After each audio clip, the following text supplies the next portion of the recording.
Greetings, corn stars. I'm Todd Haberkorn. I love the holidays. That's hot. Greetings, corn stars. I love the holiday season. It's a time for everyone to be an actor, to pretend that you love that gift that really wasn't on your Christmas list.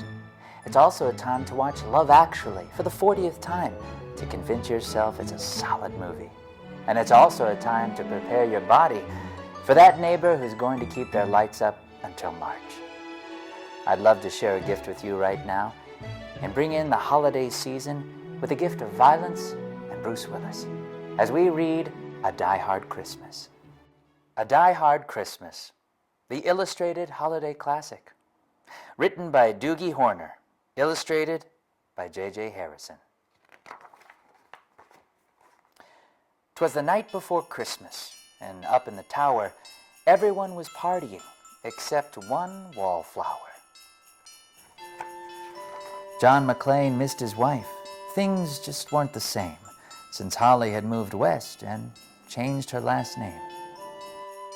He tried to win her back, but still she said no, while unbeknownst to them, there was trouble below. A truck had pulled up, and who should disembark but 14 men whose intentions were dark. They spoke not a word and unloaded big crates. They cut the phone lines and locked all the gates. Carl swept the ground floor, shooting every guard dead, while visions of bearer bonds danced in his head. John took off his shoes, making fists with his toes. It actually worked. Well, what do you know? When out in the lobby, there arose such a clatter. He sprung to the door to see what was the matter. When what to his wondering eyes should appear, holy crap, there are terrorists here. John hid under a table where no one could see and watched Hans question Mr. Tagagi. I'm going to count to 3. There will not be a 4. Give me the codes to open the vault door. I don't know the codes, so go ahead and shoot. Okay, said Hans Gruber, and ruined Takagi's suit. John tried to call the cops by pulling an alarm, but instead called the bad guys who tried to cause him harm.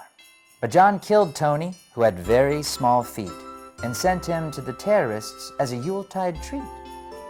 He put a Santa hat on the German and eyes all aglow, wrote, "Now I have a machine gun. Ho, ho, ho." Carl was furious. Tony was his brother. He chased John across the roof, and they shot at each other. John was able to escape through the ventilation shafts. "Come out to the coast," he sighed. "We'll have a few laughs." At Nakatomi Tower, Sergeant Powell appeared. He checked the whole lobby and saw nothing weird. He was pulling away but didn't get far before Marco landed on the hood of his car. Powell drove away backwards, screaming in fright. "Welcome to the party, pal," John yelled with delight. More police arrived, the FBI and a SWAT team. But Hans didn't mind. It was all part of his scheme. More rapid than eagles, his henchmen they came, and he radioed and shouted and called them by name. Now Eddie, now James, now Franco, now Uli. On Fritz and on Carl, hair long and unruly. They shot the SWAT tank with a surface-to-air missile and knocked it away like the down of a thistle. Now John McClane was angry indeed. He blew up 2 terrorists and called them jerkweed. Ellis told Hans, "Bubby, I'm your white knight."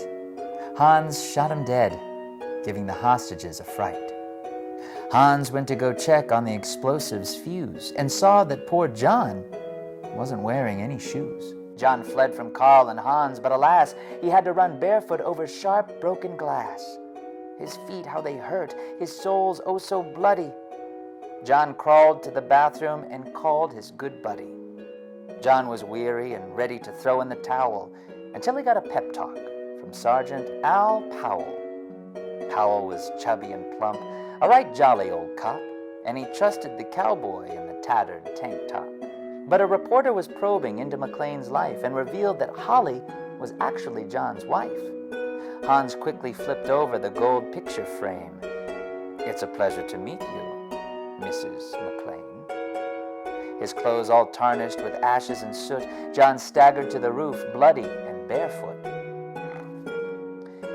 The explosives were wired to the rooftop with care, in hopes that the hostages soon would be there. John warned everyone the roof would soon blow, as the chopper strafed him with high-powered ammo.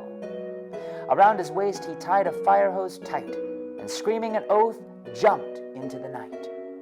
He dangled in the air and gritted his teeth, while flames encircled the tower like a wreath. Fiercely fighting his way back inside, John yelled out, "Hans!" He was done trying to hide. He limped to the vault like an old man on crutches, only to find Holly in his filthy clutches. John dropped his gun, put his hands on his head. It seemed he and Holly soon would be dead. But with a secret gun taped to his back, John shot Hans in a surprise attack. Hans fell out the window, still holding Holly's arm, and slowly, deliberately raised his firearm. The tenacious villain held on by his nails, till John unhooked Holly's watch and said, "Happy trails." Bearer bonds fluttered like fresh fallen snow, as Holly embraced her blood-splattered bow. So Merry Christmas to all. Be kind to one another.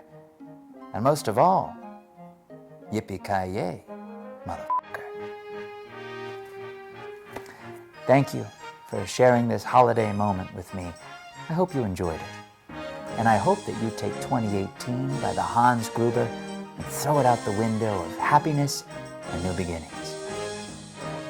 Happy Haber holidays.